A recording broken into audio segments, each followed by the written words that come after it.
on the Hard Road podcast, where you and your family can find community, find encouragement, and find hope for the road ahead. Hey guys, we are so glad you joined us today on the podcast. You are not going to want to miss this inspiring episode with author, speaker, and entrepreneur Amanda Owen, founder and executive director of Puzzle Pieces in Owensboro, Kentucky. Amanda shares her journey from special education teacher and sibling to nonprofit leader, highlighting the challenges, triumphs, and personal motivations behind her mission. On this first episode of our future planning series, we talk about the impact of community support, innovative programs, and how her organization transforms the lives of individuals with intellectual disabilities. Don't miss Amanda's heartfelt stories and empowering message. Let's get started. Hey, Amanda, this is so great to have you on the podcast today. I'm so excited. Yes, I love this.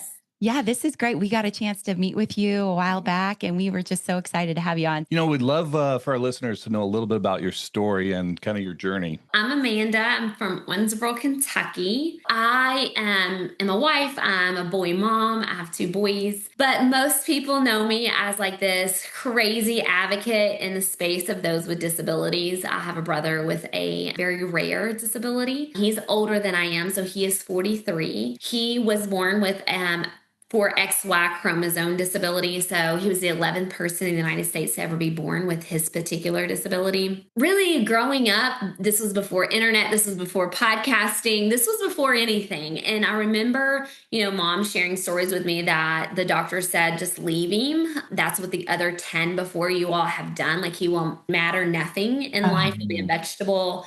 He'll never walk, never talk. And I'm very grateful that my parents now, he's 43, he's thriving, he's happy. I think a lot of people always ask me on this journey of, what is your brother doing these days? And I think that the best thing I can say is that he's happy. Like we prioritize happiness along his journey.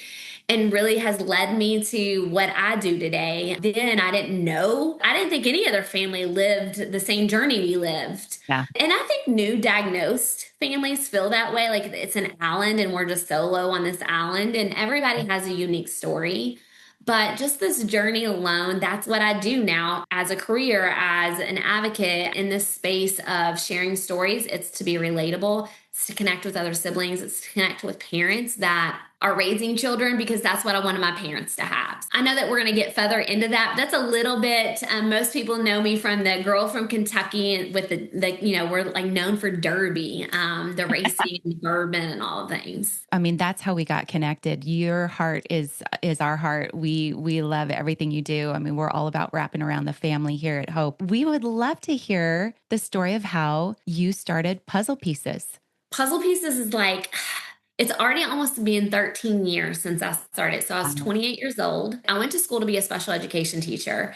And I remember I struggled in academic world. I couldn't pass like an ACT and things like that to get into teaching. I'll never forget a professor one time told me, like, if you can't pass this test, you'll never amount to anything as a teacher. You should pick a different profession. Wow. And of course that like drove me. I went to alternative means and I became a special education teacher because I was determined to be the teacher that my brother didn't have. It wasn't to honor the stories of the great teachers he had.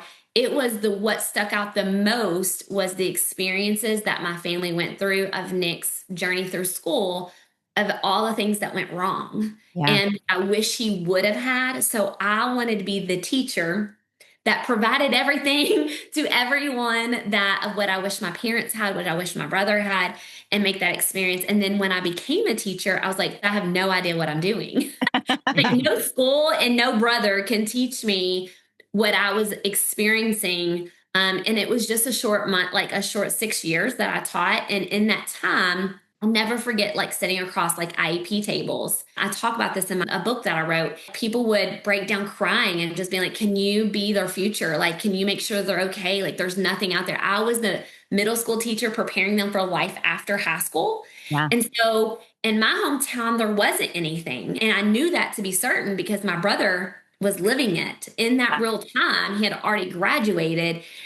and he was living in my parents' house and no work. His health was deteriorating. He had no friends. Like, that routine of school was gone. And I went around and tried to ask people, like, I'm only 28. I have a young kid at home. Like, I have this idea. Can somebody do it? Everybody's like, there's really not a need. And I'm like, there needs to be like a social place that gives them the freedom to be away from their family and have their own story, their own experiences, but kind of like that school structure, but in the funnest way. Yeah. And everything that was crazy. So it was kind of like this weird phase. I was seeing what my brother was living life after high school and what was happening. And then I was a teacher preparing them for what this life that my brother was not having the opportunities to live. Yeah. So then I started this nonprofit organization. I'll never forget, I sat down and I had like this 100-page business plan. I had it all figured out. And they were like, and I thought I had to have like investors and, because it was going to be like this business. And I sat down and they said, you realize this is not going to make you any money. And I'm like, oh, it's not about the money. I don't care. Yep. Have you ever thought about a nonprofit organization? I was like, but the problem is I need to be making a salary so I can leave teaching and I can provide for my family as I'm providing for all of these families. Yes. And that's how it all kind of started. Then we were in a $234,000 operating budget, 7 staff, 32 clients. Ranging from all ages that I just connected with through my teaching and or my brother. Mm-hmm. And now fast forward 12 years, I just did our budget. So we're $7.2 million. I have 122 staff and we serve 453 individuals with disabilities. Amazing. Incredible. And I mean, you mentioned your memoir. We want to mention Rarely Different is your memoir. And it's worth a read. It's beautiful. It's a beautiful story. I love how you take the IEP experience, which is such a stressful, and obviously the parents connected felt safe with you. Yeah. And then they're sharing what their fears are. And our parents have lots of fears. And you're like, wait, this doesn't exist. And that inspired you and pushed you forward. You just shared how amazing it is now and how many individuals you're impacting, but obviously it didn't start that way. And I'm sure there is a lot of challenges, especially in the early days. So maybe you can walk us through some of those challenges and then how did you navigate that and overcome and get kind of the place where you are now? Honestly, and I'm still learning what that looks like. I was not cut out to be a leader, but naturally was a leader, if that makes any sense. I was thinking, oh, well, I don't need to read a book, or I don't need to know how to manage people. Like, everybody will just we're just going to figure it out. I always say that it's a Mel Robbins quote, like, we're building the plane as we're flying it. Yeah. And luckily now I have figured out I don't have to be the person flying the plane. I have figured out I'm kind of the co-pilot and tell them when we need to throw out the parachutes. Yes, yes.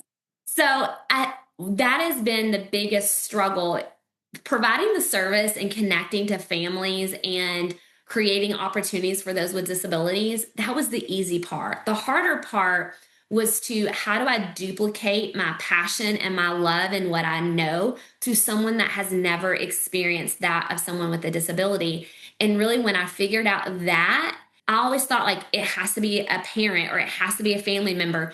But really what I've learned as being now an advocate in the space, the people that are not connected are the ones that I want, because that's how we build a community of acceptance and inclusion, because it's the ones that they're like curious and they have a lot of questions, but they didn't have a safe spot to be able to answer or ask those questions and be able to be taught. So really, now I think that was the biggest barrier. I was in my own way going after the wrong people maybe. But then once I figured it out, it was like the right people were coming and being like, I want to learn, or, I'm going to be a future teacher. I'm going to be a future nurse. Like, can I work here while I go to college and understand what that is? I'm like, yes. Yeah. And then let me understand what your profession in the future is lacking so we can kind of bridge that gap. What I struggled and was the barrier the most is like, who am I? I'm just a teacher with like this, sibling, a lived in experience that I want to make sure it's better for someone else. To dream big and to provide this and be met with, it's not been done before in the way that I was trying to do it was really, really scary, of just like the self-doubt. And I was a young mom and just like people were saying, well, if you're doing that, you can't also be a good mom. You're young, give it to somebody else. It was just all of those things were the hardest barriers along the journey. The easier part was getting people to invest Yeah. in the vision of what I promised that I would execute on. We live in such a world that can be hidden. Disability, they're not invited to the table in so many things because of their disability or because it's too difficult. And so I think one of the things is we advocate for people that aren't exposed to it is to get people to understand the real world, the real need, the real struggle. And when they get that and basically get to their heart level, you realize there may be many, many people out there that just have a heart for this. They've just never been exposed. And when they are, they're on board and they're from the outside. So they're not overwhelmed by Right. actually living the life that we do. They might have fresh energy and resources. I love that in getting the word out. We would love to hear some of the stories, some of the impact it has had on the individuals and their families. This is probably where I could go and spend like hours just Mhm. sharing. I try to think about like a few of the aha moments for me that when I'm like, wow, this is what it was about. And people do ask, which is a funny. So because I'm about to get in some heavy. So Yeah. the funny is that my brother does not attend puzzle pieces. Yeah. So Yeah. that's the one thing I get asked a lot, and he doesn't. And that just proves to me, I think this is what proves should prove to everyone, is even though I created puzzle pieces as an opportunity of like all this buffet of things that could be opportunities for those with individuals, that doesn't mean that every individual wants that buffet of services or, of that support. So we truly try to, even in my own family, right? So I can't want for somebody what they don't want. And that's okay. That's totally okay. And that's really what I advocate for, honestly, because it shouldn't look cookie cutter. A group home shouldn't look exactly the same for everyone. How we do employment should not look exactly the same. Nothing that we do for any of our clients look exactly the same. And some of these stories are going to be like array of a lot of trying to pull. I think a couple of ones that stuck out is we used to provide Saturday services. And this was really early on of us opening, and it was just like a respite, like camp, Saturday camp. And we had a 15-year-old client that has autism, and he's nonverbal. And he lives with his mom, and she was a single parent. And she came to the front door. And we have like a glass door, and she came and dropped him off. And he had been coming to our after school program, so he just went on, happy as a lark, going on. Now he does have significant behaviors, and he's very complex. And I remember her standing, like I got him and said bye, and she stood at the door, and it was glass, and she was like standing and looking at me, and like she was bawling her eyes out. And I like opened the door. I was like, "Are you okay? Like, is something wrong?" And she said, "This is the first Saturday in 15 years I have ever had help. Like, what do I do?" She was like, "As a single mom, my family can't handle him. No one can handle him. He doesn't have a place, and I've never had a Saturday to myself." She's like, "So what do I do?" I was like, "Girl, you have 12 Saturdays the rest of the year. You better figure it out. Go get your hair done, go get your nails done." And she was just like stood there crying. She didn't leave the parking lot where we do like 5 hours of Saturday respite. She didn't leave the parking lot. And I went and checked on her a couple times. She was just like crying the whole time. And then she came back in. I was like, "Well, I hated that you were in the parking lot the entire time. And I hope that you found some peace." And she was like, "Oh, girl, I was crying because I planned out the rest I had all my appointments Oh, scheduled, yes. massage ready." And I was like, this is why we do what we do. Mm. So that's kind of like a fun, but like also a deep, you Yeah. talk about these journeys of everybody is different along that journey of when you talk about a special needs family, this happened to be a single parent that had no support system. And so we were just able to come along that. This kind of goes to my other passion, another story that has happened. And it's taken a while. So it's probably like 8 years after he had already been attending our services. He's 26 years old. He's a big guy. He weighs like 300 something pounds, and he's nonverbal, has autism.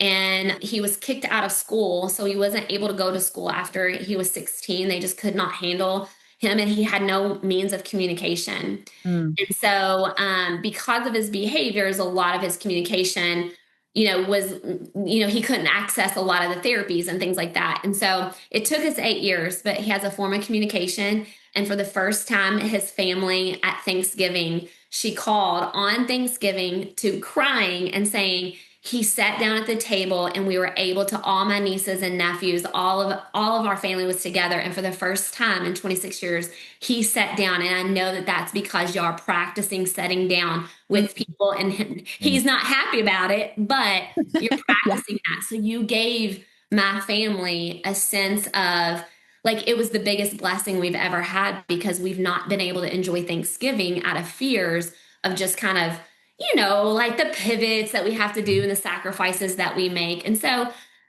it's not like, I know I'm not sharing like all our services, but like those moments say a lot about the services and the love. Like it's the everyday life that we're trying to piece together for our individuals. Oh, gosh, Amanda, literally, I have goosebumps just listening to I that got story. tears. Yeah, I mean, that is the impact. That's where it's at, right?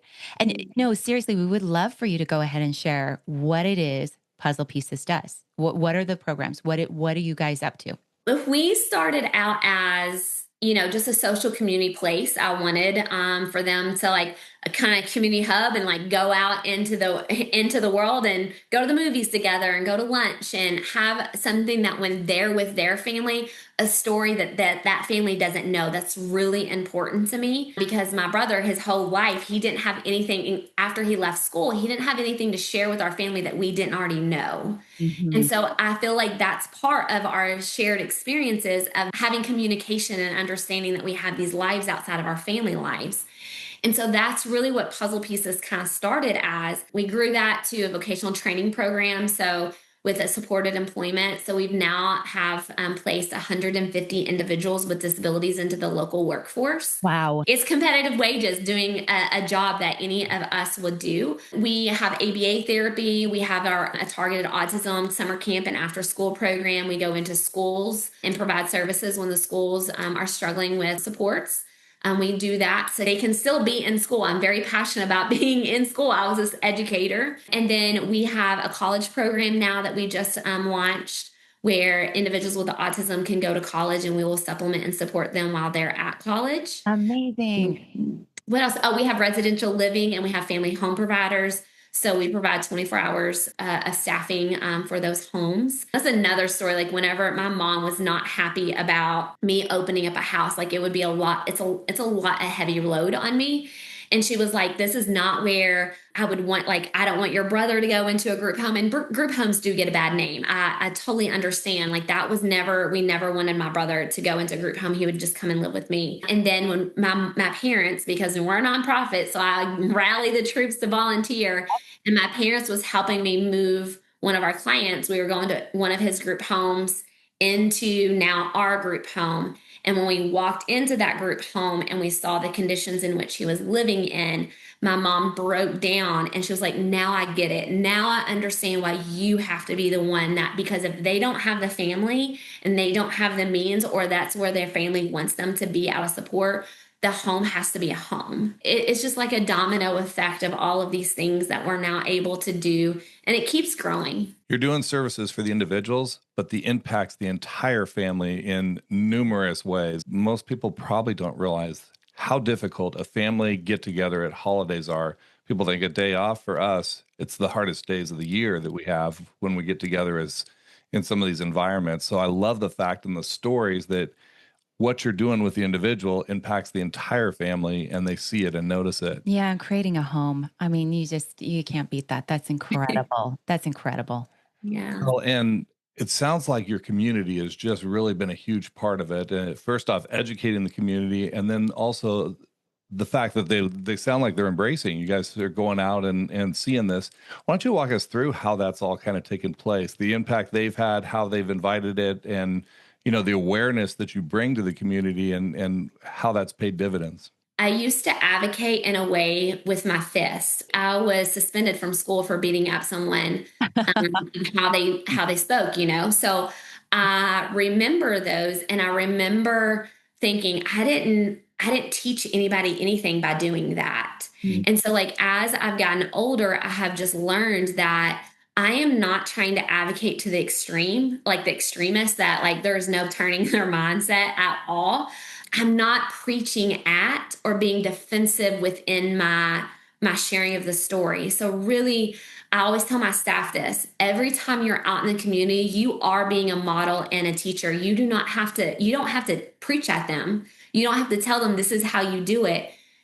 And I know that from being a sibling because I was watched my whole entire life, right? Of just what we do every day. I used to think about the stares that would happen because we were different and just like how I process those stares. I'm like, well, here's my time to shine. Let me show you what you should do, right? Mhm. So I think I've just used that and channeled that. If I wanted to always create a safe space for me, myself, to be who I am and not feel like I have to teach the world to change or how to include. And so I really approached my community about that whenever I'm not really have to like teach my mission. I don't have to go out there and say, include us or hire us or whatever that is. We just do that because we're making all these pebbles into our community by just showing up and being alongside someone, right? Probably the best embracing of a lesson was we rode the city bus a lot to go into the community.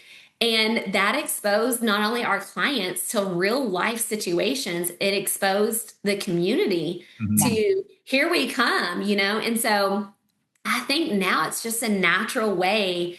I wasn't screaming it from the rooftops. And I think it was easier to be heard. And it's taken time. It didn't happen overnight. I think there was more people saying, like, what is this 28-year-old young girl doing? More than like waiting for me to fail, not even understanding what I was trying to do. And even now, like in our community, as much as what we are doing, there's not a lot of people that still not, they think we're a daycare because they're choosing to do that. Like the ones that really matter in our community that are really helping me to change the narrative for inclusion and acceptance and, you know, what that looks like, they're the ones that truly are trying to know. And it's how like now our hospitals are changing just because they were in the community all the time. And now they know like I feel like before people with disabilities, including my brother, I mean, he was served in a classroom that had curtains behind the door, right? And so like in art, when I was younger, I always thought they were just shunned and kept by themselves. And so now that like in the community we're out, it's like, oh, I didn't realize there were so many people with disabilities. I'm like, yeah, there is. So I don't know that there was a certain thing that I can say, aha, this is the awesome sauce of how you get your community to rally and invest and support. It's that you show up and your passion and your heart and what you do every day and you live life alongside these clients and show that to the world and celebrate that. And then the right people will come along and they'll take like these little pebbles and make it into these big tidal waves. Love Yeah, it. and you never know where they show up. You know, I Yep. love your mentality because I've done that individually with my daughter, and she's loud. There's behaviors, all kinds of stuff, Mhm. and yet surprisingly, there's so many people out there that embrace her and just love her, and they realize who she is and what some of these individuals with special needs bring to the table is they're authentic, they're genuine, and they are also unconditional love so often. I mean, she goes out, says she wants to make friends. She'll pat random strangers on the back and says hi to. They get to see, you know, we think of it as disability and they definitely have limitations, but they also have abilities that they, you know, they can reach out and the community needs to see this and needs to see authenticity in action. And I think that brings the table. And I love that your community's seeing it. We're like, here we are. Embrace it, and now let's be prepared to like what can we do to continue to make this better and better. So Yeah, so good. How has your vision kind of evolved over the years with your organization? I was just having a conversation at an event before coming onto this podcast. And he was like, what is everybody's waiting? Like, what am I going to do next? Like, what does it happen? And I love that that is the mentality just because it's coming from a disability organization, which is really important because I want to be around the table. Like, anytime that anybody's asking me those questions, I know that I'm being able to shed light into creating opportunities and what that looks like for disabilities. But, you know, I think one of the things that I used to be is I thought that I had to be the one that did it all. Yeah. So I think as I've evolved as a leader, now I realize and like what, like for example, this college program, I don't know the clients that we serve in that program. I know the leaders, but it is that now I'm getting to see other people's vision Mhm. and them pitching it to me like, hey, what do you think about this? I'm like, I love it. What do you need from me? How can we make that happen? And so now it's like, it's taken their spark and like figuring out how I can ignite it to be bigger to where then that's how we evolve. It's no longer Amanda's dream of what and the why from her brother. It is now all these sparks of people that have worked for me, like a lot of college students now, like my big directors and like BCBAs and things. They were college students as summer camp programs that were 10 years ago, and now they're running divisions and creating ideas. And so I just don't feel like people have asked, like, do I franchise, like, franchise a nonprofit or what that looks like. Now we're just kind of coaching other people. We've become like definitely here in our state, now across the US, of people coming to like tour puzzle pieces. And I don't know where we go, but I just know that if it creates more impact and opportunities for those with disabilities and their families, that's the most important thing for me. So it's never like now that they're like outside people reaching out and approaching me to be like, hey, would you consider? I'm like, anything's on the table. I will consider anything. And that's really cool that I've leveraged to be in that position now. Because again, remember, I was just a teacher, right? Like that keep like going back to that. But when your heart and your passion is something that you believe in and that you realize that God truly made you a special needs sibling to literally have a purpose and a calling to change the world. And I can believe that now. Whereas before, to me, it was just like I was a sister just trying to do right by my brother and figure the world out for him. And now I'm just trying to figure the world out for every person with a disability. I know that sounds crazy. It's a big vision.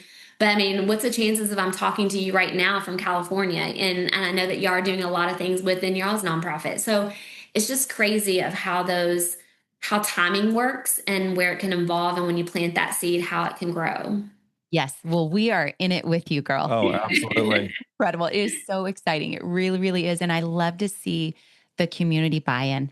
That's Mm. everything. We need that. We need that Oh, in our world today, don't we?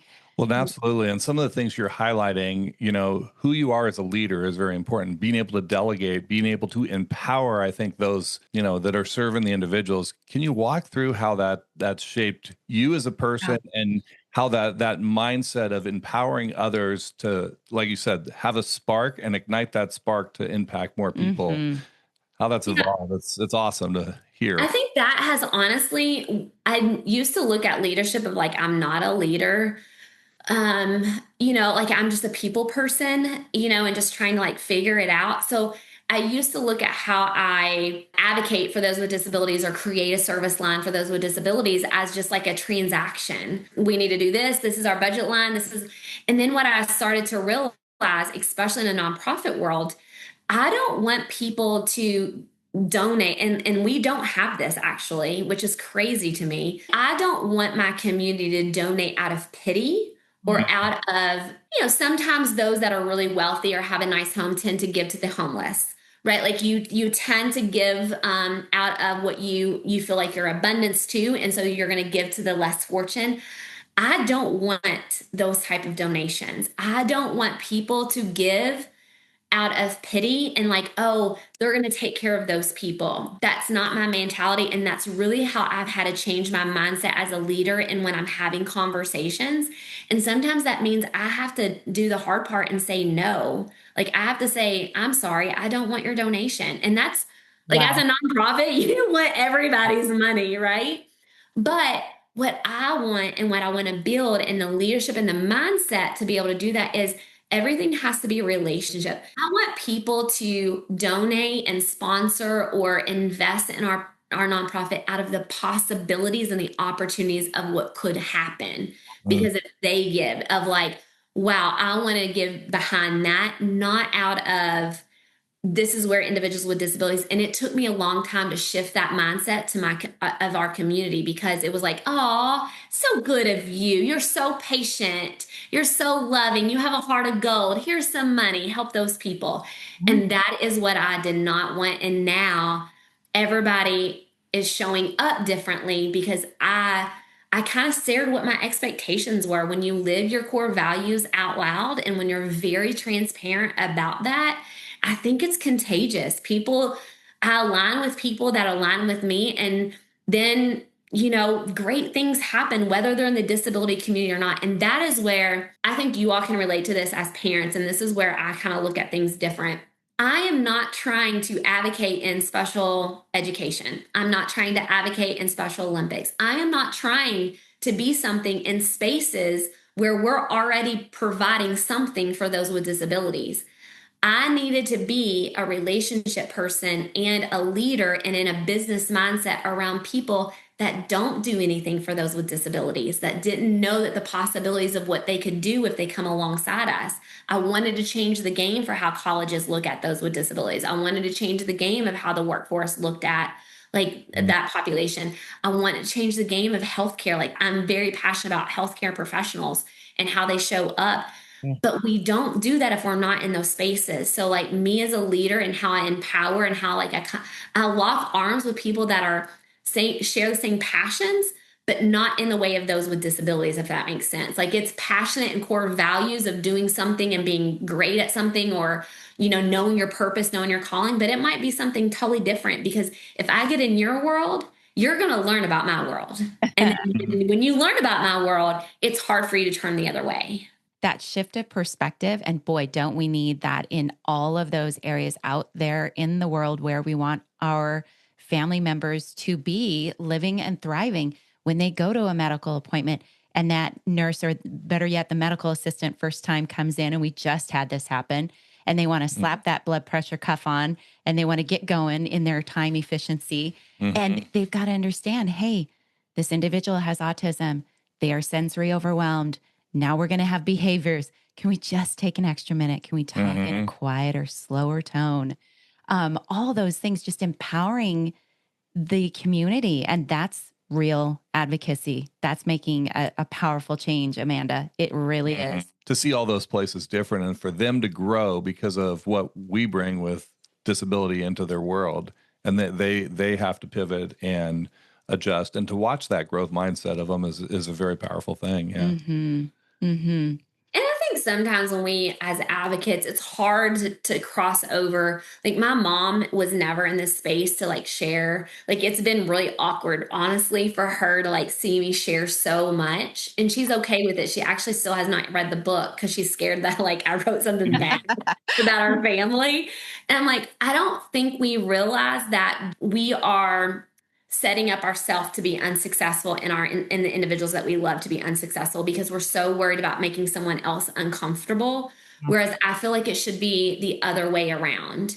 And I feel like other people should feel uncomfortable if they don't know how to do their job while being able to support our family, because they're a human being and they just have different variety of needs. Like that, it seems like common sense, but it's so not common sense. But I am just tired of, I think that's where that mindset shift for me. I was tired of making myself uncomfortable to make somebody else comfortable. Really, that's been a hard journey, because when I was younger, that wasn't always the case. I never wanted anybody to feel uncomfortable around my family. So I just we made ourselves smaller, I didn't go as many places. I'm like, but we deserve to take up that space, right? Just because it might not look the same way, or my brother is going to go off the handle, you're going to learn through it. It was just, I never wanted that's a hard spot to be in, because I think we worry about the respect and dignity of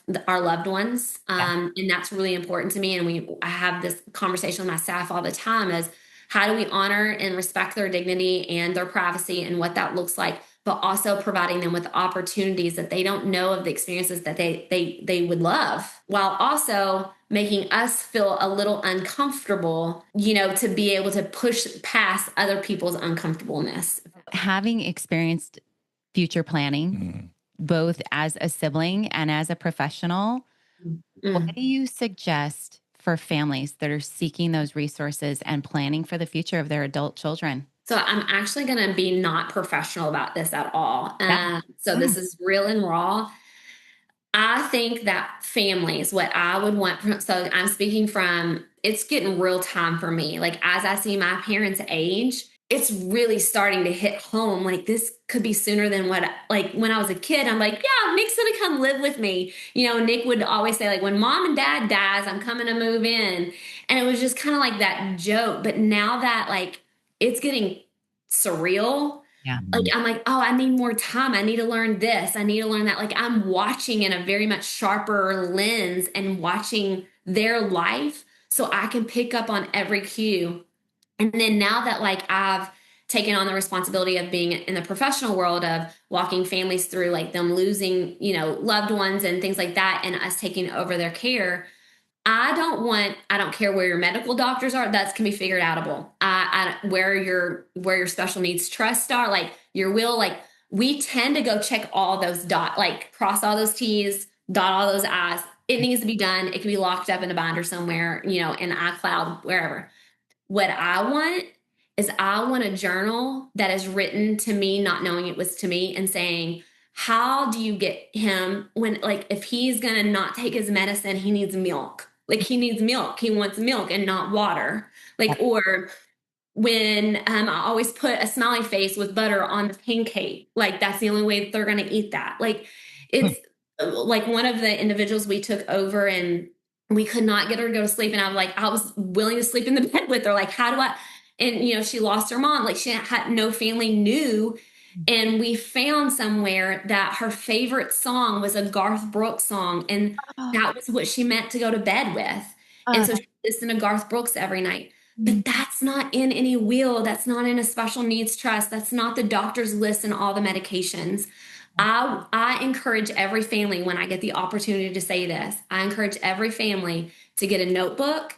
And no matter if you're fearful of, you don't know who the future caregiver is going to be, you start writing down the little things. Like, if they're sick, like, if they ever have breast cancer, what would I want you to do with them if I wasn't there? Like, I fear my brother, like, being on his deathbed. If my parents weren't here, I've had to walk through families with that. Like, I don't know what my mom would want. Does he want a feeding tube? Does he not? Like, I have to make that decision. It's those, like, when I want my mama and my dad to tell me, like, what they would do, that's what I want in that book. I can figure everything else out. So that if I have ever get asked this question, I go off this other tangent, because that's the real, I want to continue the love, because that's what they need more than anything. And I want to make sure that they can thrive within that love. And that's what I want to duplicate. Yeah, we just got choked up because our daughter loves Garth Brooks. And It's okay. Oh, good. It's so it is the heart of the matter. Well, And yeah, so happy you shared. you take what's basically just on paper, what it looks like, and you personalize who this person actually is and how they click and tick and click and whatever it is. All those things together. And ours clicks a lot. There it is. But personalizing who they are and recognizing their individual things that are going to bring happiness. Yeah. What is one thing you'd like to leave with our listeners that will bring hope for the road ahead? Every journey is different, and don't be chasing a milestone. Don't be chasing, and comparing and competing to what is expected for everybody else. Literally just chase happiness. If it makes sense to you and it makes sense to your family and to your loved one, then that's enough. It doesn't have to make sense to anybody else. It doesn't have to make, I think sometimes when I've, talked with families or in giving presentations and speaking, I tend to lean into the fact of, people are like, are you pro inclusion, or, are you self-contained? Like, all of these things. I was like, I'm all of it. Whatever meets the needs. Like, I should not be out here advocating, like, you should only do mainstream classroom, when that is not going to work for everybody. And that's okay. So I think that sometimes we feel like no different than if we don't have a disability. How many times do we scroll and compare our lives to other people, the vacations they go on, their jobs that they have? Sometimes in the world of disabilities, we do that probably with a bigger magnifying glass. of trying to figure out what's the magic potion to make them successful and live out all of their dreams. And really, the magic potion is centering it around their happiness, what they want, not what you want for them. We love doing these episodes, and we love it when someone comes with just their heart, and you have brought it. It is just beautiful. And it's inspiring. I think it's going to be an amazing listen for those that are families and are looking at future planning and they're trying to figure it out. And also communities. I mean, time and time again, you shared how the greater community can really get involved here. And so what an inspiration, Amanda. Thank you so much for coming on with us today. Thank you. Thank you. I appreciate you all having this. Is, as you all can tell, I'm very passionate about sharing everything. So I'm honored to be able to come on and pour into your all's community. That's what I love to do the most.